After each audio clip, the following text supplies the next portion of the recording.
दोस्तों क्या आपको पता है हिंदुइज्म या कहूँ सनातन धर्म में पैरेलल यूनिवर्स, मल्टीवर्स और टाइम डायलेशन को आज से हजारों साल पहले बताया जा चुका है। वीडियो को लास्ट तक देख लोगे तो हैरान रह जाओगे। साल 1954 में प्रिंसटन यूनिवर्सिटी के डॉक्टरल एप्लीकेंट ह्यू एवर थर्ड एक आइडिया प्रपोज करते हैं कि हमारे यूनिवर्स के साथ एक पैरेलल यूनिवर्स भी एग्जिस्ट करता है। दोस्तों पैरेलल यूनिवर्स को शॉर्ट में समझाऊं तो पैरेलल यूनिवर्स एक दूसरी ही दुनिया है जो हमारी दुनिया के साथ एग्जिस्ट करती है, पर वो हमारे यूनिवर्स से अलग है। अलग इन द सेंस वहाँ यूनिवर्स के लॉज अलग होंगे और वहाँ चीजें भी अलग तरह से होंगी, अलग रियलिटीज। जैसे आप वहाँ पर अंबानी हो सकते हो और ऐसे ही बहुत सारे पैरेलल यूनिवर्स मिलकर एक मल्टीवर्स बनाते हैं। दोस्तों आज से करीब 100 साल पहले तक कोई भी पैरेलल यूनिवर्स के बारे में सोच तक नहीं सकता था, और तब अगर आप किसी से पैरेलल यूनिवर्स होने की बात कहते तो वो शायद आपको कहता Are you comedy me? लेकिन सनातन धर्म में से हजारों साल पहले ही बताया जा चुका है। एंड एक एक्स्ट्रा इन्फॉर्मेशन देना चाहूँगा, ऐसे बहुत सारे साइंटिस्ट हुए हैं जिन्होंने हमारे सनातन धर्म के स्क्रिप्चर्स को पढ़ा और उन्हें उनकी रिसर्च में काफ़ी ज़्यादा मदद मिली। अगर आपको याद हो ओपनहाइमर का वो interview, I remembered the line from the Hindu scripture, the Bhagavad Gita. Now I am become death, the destroyer of worlds. चलो दोस्तों आपको उस कथा के बारे में बताता हूँ जहाँ पर मल्टीवर्स का जिक्र मिलता है। ये बात तब की है जब श्री कृष्ण धरती पर जन्म लेते हैं। वो लगातार राक्षसों का अंत करते हैं। उनकी असीम शक्तियों को देखकर देवता भी हैरान थे। तब ये बात ब्रह्मा जी को पता चलती है तो वो अपनी शक्तियों के जरिए श्री कृष्ण को समझने की कोशिश करते हैं, पर वो तो थे भगवान, तो ब्रह्मा जी भी उन्हें नहीं समझ पाए कि एक छोटे से बच्चे में इतनी असीम शक्तियाँ कैसे आई।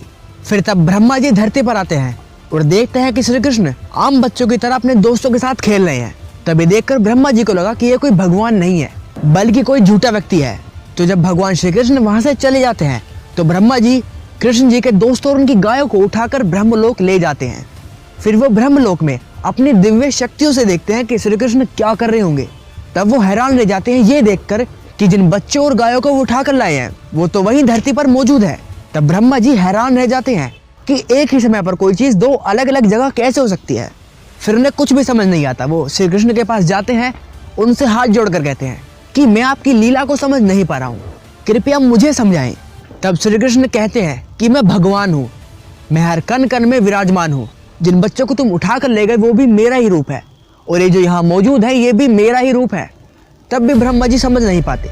फिर श्री कृष्ण अपनी योग माया से वहाँ हजारों लाखों ब्रह्मा को प्रकट कर देते हैं, जिनमें से कुछ के 100 सर थे, किसी के 1000, किसी के 10,000 तो किसी के लाखों सर थे।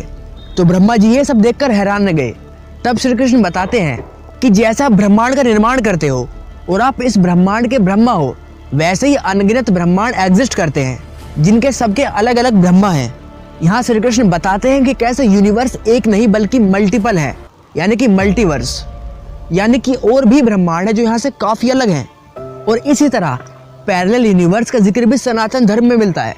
ये बात तब की है जब श्री राम के धरती छोड़ने का समय आ गया था, पर राम जी जानते थे कि हनुमान जी के होते हुए काल भी उन्हें नहीं ले जा सकता। इसलिए भगवान राम अपनी अंगूठी को धरती के एक छेद में घेर देते हैं और हनुमान जी से उस अंगूठी को लाने के लिए कहते हैं। तब हनुमान जी अपना साइज छोटा कर कर उस छेद में चले जाते हैं और छेद से जाते जाते वो नागलोक में पहुंच जाते हैं। और वह हनुमान जी देखते हैं कि श्री राम जैसी अंगूठियों का तो ढेर लगा हुआ है। तब हनुमान जी नहीं समझ पाए कि इनमें से राम जी की अंगूठी कौन सी है, पर वहीं पे नाग वासुकी भी मौजूद थे।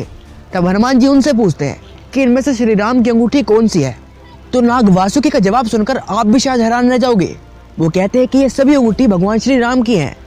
जब भी कोई हनुमान जी यहाँ अंगूठी लेने आते हैं तो ऊपर भगवान राम अपना देह त्याग कर देते हैं। तब हनुमान जी को समझ आ गया कि भगवान श्री राम ने उन्हें जानबूझकर भेजा था, क्योंकि उनके देह त्याग का समय आ गया था। इसमें यह भी बताया गया कि श्री राम एक नहीं बल्कि कई हैं, जिससे हमें साफ साफ पता चल रहा है कि पैरेलल यूनिवर्स एग्जिस्ट करते हैं। दोस्तों ये बात तो रही पैरेलल यूनिवर्स की, पर हिंदुइज्म में टाइम डायलेशन के बारे में भी बताया गया है।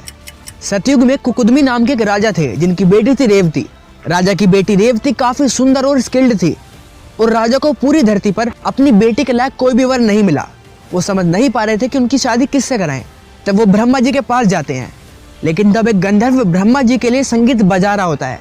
तो राजा वेट करते हैं फिर जब ब्रह्मा जी उनके पास आते हैं तो राजा उन्हें एक लिस्ट देते हैं जिनमें कुछ राजाओं के नाम होते हैं कि आप बताइए कि मेरी बेटी के लिए सबसे योग्य वर कौन सा होगा।